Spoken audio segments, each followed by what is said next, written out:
The 13 Peaks Challenge is a stunning but brutally tough round, situated along the Table Mountain and Cape Peninsula area around Cape Town, South Africa.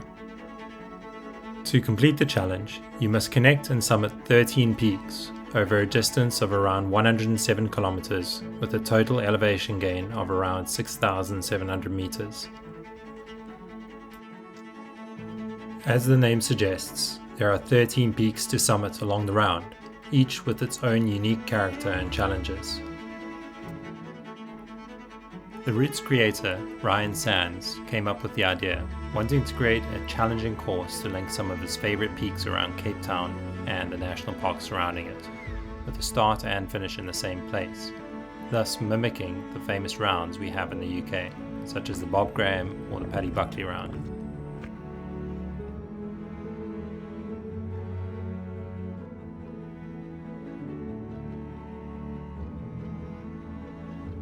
I was lucky enough to meet up with Danie, who is local to Cape Town. He's completed the challenge multiple times and was planning to do the route over a weekend at the end of January, starting on Saturday morning and finishing Sunday afternoon.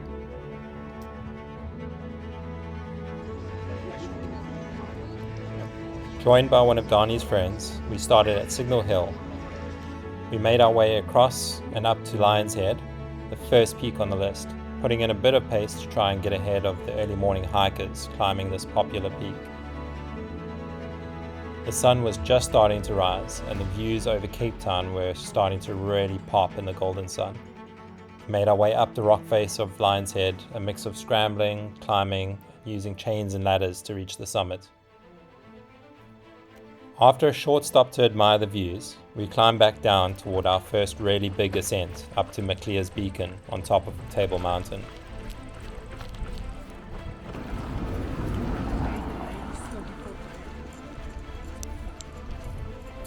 It was now a bit of a race against the sun.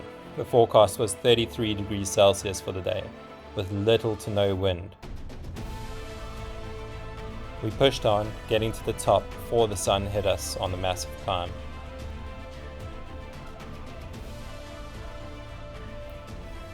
This section was pretty special. Though the sun was now beating down on us, we made our way across the top of Table Mountain, running along rocky paths full of unique vegetation and wildflowers.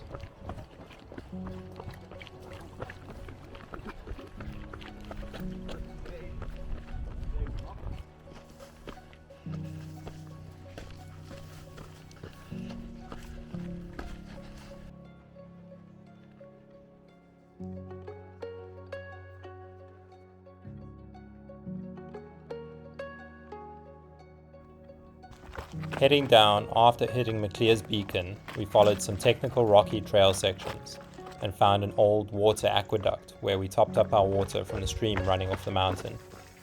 Is our water stopped?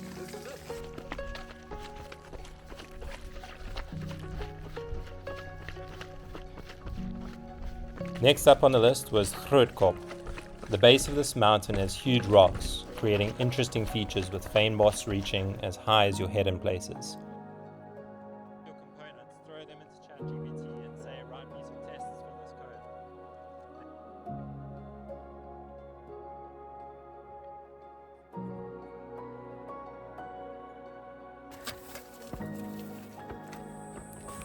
The sound of nature on these trails is just incredible. It's something I'm not used to hearing in the UK.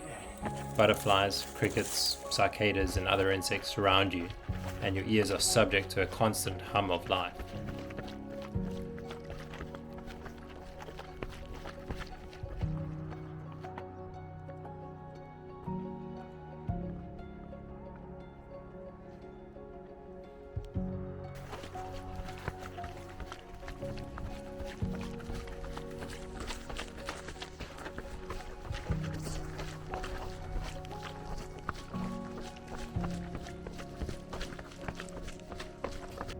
Judas Peak was next on our hit list, but not before we had to navigate further tricky descents and technical trail along sections of water-eroded rock and rock pools.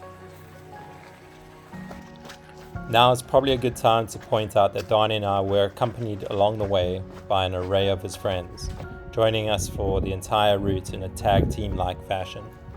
First up was Mel, who ran with us for the first 30 kilometers.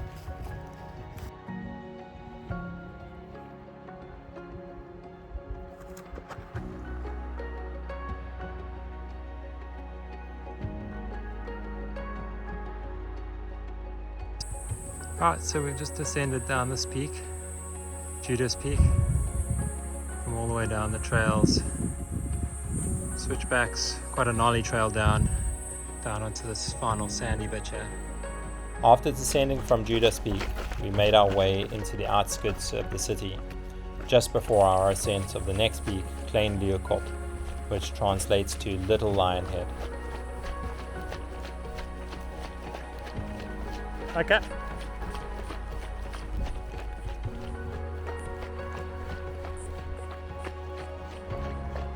Here we were met by Danie's partner, Tracy, who topped up our water, supplied us with Red Bull, Coke and snacks, and then sent us along our way. Mel dropped off at this point, and another talented runner, Bryden, joined us for the next section. Climbing up Klein was a bit of a slog in the heat, and initially a bit confusing for me too, as we had to find our way up onto the trail through some overgrown bush and an old water aqueduct. Once on the mountain and heading up, it turned into a fun scramble, requiring 4 points of contact in many places. The top of the peak offered a spectacular view of where we had come from and where we were going next, as well as a great view of the ocean and coastline around.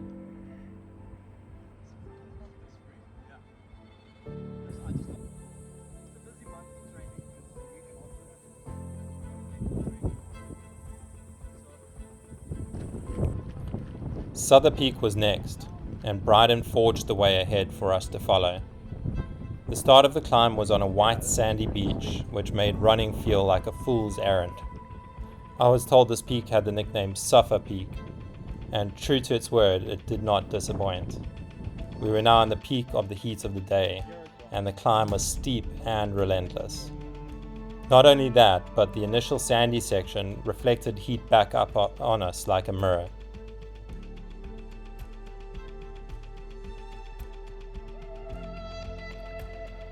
Now falling behind on my hydration, I really felt the suffering. Having already consumed 8 liters of fluids, it was clear that extra diligence with water had to be taken. The sweat had been pouring off me all day, and I hadn't remembered to drink extra.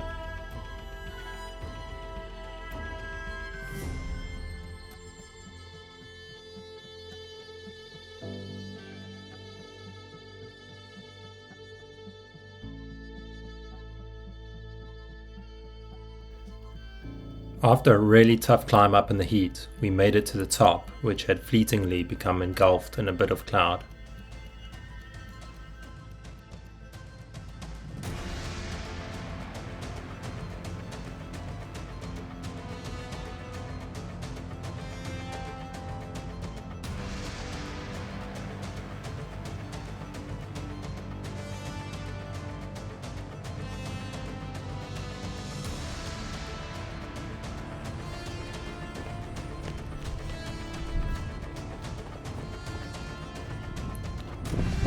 Coming back down again was fun.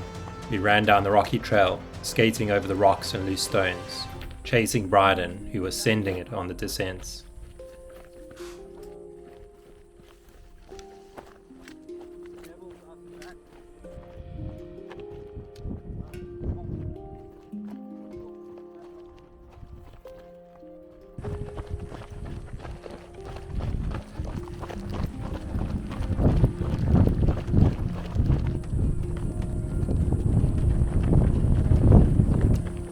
The last section of the mountain involved navigating a maze of vegetation on a wide sandy stretch of beach before we entered the outskirts of Hout Bay.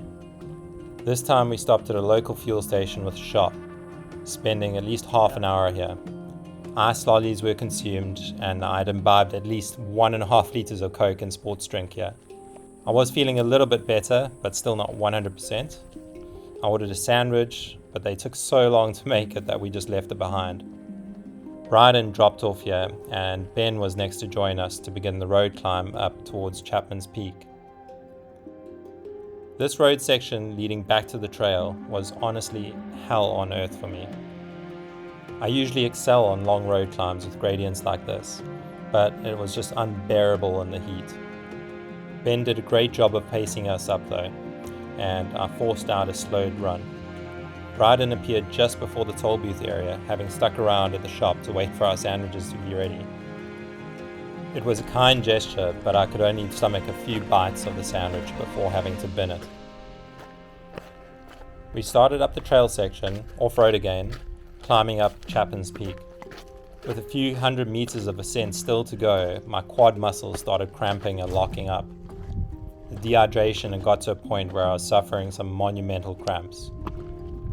I thought I was going to have to pull the plug on my attempt at this point, but Danie and Ben were really supportive, slowing their pace and allowing me to adjust my stride and gait to try and alleviate the cramping. I leant heavily on my trekking poles here, using my arms and shoulders to do most of the lifting on the climb. I also forced myself to drink as much as I could at this point, even though it was uncomfortable on the stomach, and finally we made it to the top. At this point we were met with a little bit of cloud cover. It really was a welcome change for me, as it dropped the temperature a few degrees, allowing me to get on top of my fluids. Running was back on the cards for me as we made our way down, and then across towards Noordhoek Peak, the final climb of the day for us. Slowly, the cramp attacks in my legs faded, and I found my pace improving again. In the cloud-filtered lowering sun, we admired the views, thankful for our first bit of wind for the day. The trails and jeep track flowing down the mountain toward the silver mine area were a joy to run in the cool early evening air. Tracy met us on the road with the car, our finish point for the day, and the start of our next day, bright and early the next morning. We enjoyed a beer and pizza on the side of the road, a fitting reward for such a tough day out. It really took me until bedtime that evening to feel even slightly back to normal. I drank around 15 liters of fluid now since the start of the day, but had only just managed to pee just before bed. At least that was a sign that I was good to go again the next day though.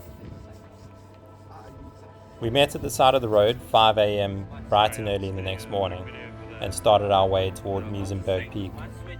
The sun was just starting to rise, and the views over the landscape and distant ocean were epic. Now we ran with Nick, who was joining us for the new day.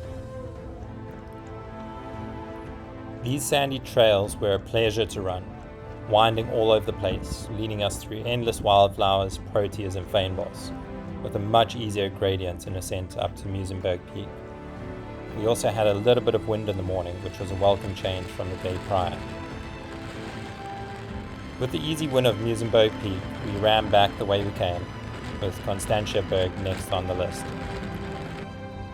There were supposedly only 4 peaks in total to do today, but they were massive ones, and I was fully aware that the next 3 were the biggest. It took us a long time to get to the base of Constantia berg, navigating our way through the silver mine area, into the national park, and up a mix of jeep track and single track trail. The trail ramped up in gradient quickly after this, and in what felt like little to no time, we were already tackling the steepest ascent to the top. The trail here got way more technical, and was overgrown with lots of sharp brush and bushes to push your legs through. At the top was a large radio mast and station. We took a short break here, chatting to a group that had been hiking up from the other side of the mountain. Next, we met up with Tracy in town between peaks, refilling water and having a quick snack. Klassenkop was next, and it ended up being my favorite peak of them all. The ascent was technical and ever-changing. It started out dry, hot and dusty, slowly transforming as we gained elevation. Nearer to the top, it was full of interesting water-eroded rock formations, where we hit a bit of a plateau. On this part, we had to navigate a maze of rocks higher than our heads in places to find the summit. I was thankful that Danie and Nick knew exactly where they were going. There is a lot of rock hopping and scrambling to be done here, and it was honestly tons of fun. Finally, to top that all off, to reach the actual beacon, you need to climb through a tree that grows precariously over a crevice between two massive rocks with a 30-meter drop below. If I had to pick just one peak of the 13 to do, it would be Klassenkop. Descending from Klassenkop, we approached the Kirstenbosch forest area. This is the last place I remember visiting in the Western Cape back in 2013 when we stayed with family in Hout Bay. I remember back then doing a hike up Kirstenbosch to the mountains above. The final stretch had plenty more hard work to put us through, with 20 kilometers and at least another 1,000 meters of climbing and descending. It was a mixed section of trail through bits of forest, jeep track, and a variety of small mountain streams between. After a while of running, we entered the Newlands forest area. It was lovely to get a bit of shade, but on the other hand, it blanketed us in a sapping layer of humidity. After honestly what felt like an eternity to me, we punched up and out of the tree canopy of Newlands forest, beginning a very steep ascent toward our final peak of the day, Devil's Peak. It's a rocky step affair for hundreds of meters of climbing, eventually opening out onto the exposed face of the mountain, where you enter a series of switchbacks. We got some epic wind up here, which was useful to quickly evaporate the moisture from our sweat-logged clothing. The climb profile is a bit misleading here, and we had a bit of a false summit as we reached the high point, but then descended down into a bit of a saddle before climbing back up a few hundred meters to the actual Devil's Peak beacon. At the top, the wind had changed to a howling gale force. It was the first and probably only time I actually got a little bit cold on the whole route. On the way down, Ben joined us again. The four of us now made our way down the steep, dry and dusty switchback to the road.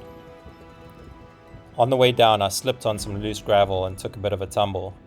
Thankfully, my medikit and my running pack took the brunt of the fall as my back landed on a rocky ledge. I was a bit shaken, but with only 6 or 7 kilometers to go, I was determined to push on and get the 48-hour challenge done. The last section was road, leading all the way back to Signal Hill. We were battered from the side with wind, which made the running difficult, but with the end in sight, we forged on undeterred. We made it back to Signal Hill, a fulfilling end to the tough challenge. I was so happy to have completed it and to have done it with such a great group of people too. Table Mountain and the surrounding peaks are pretty special. The landscape and mountains are unique, and it offers the perfect playground for a challenge like this.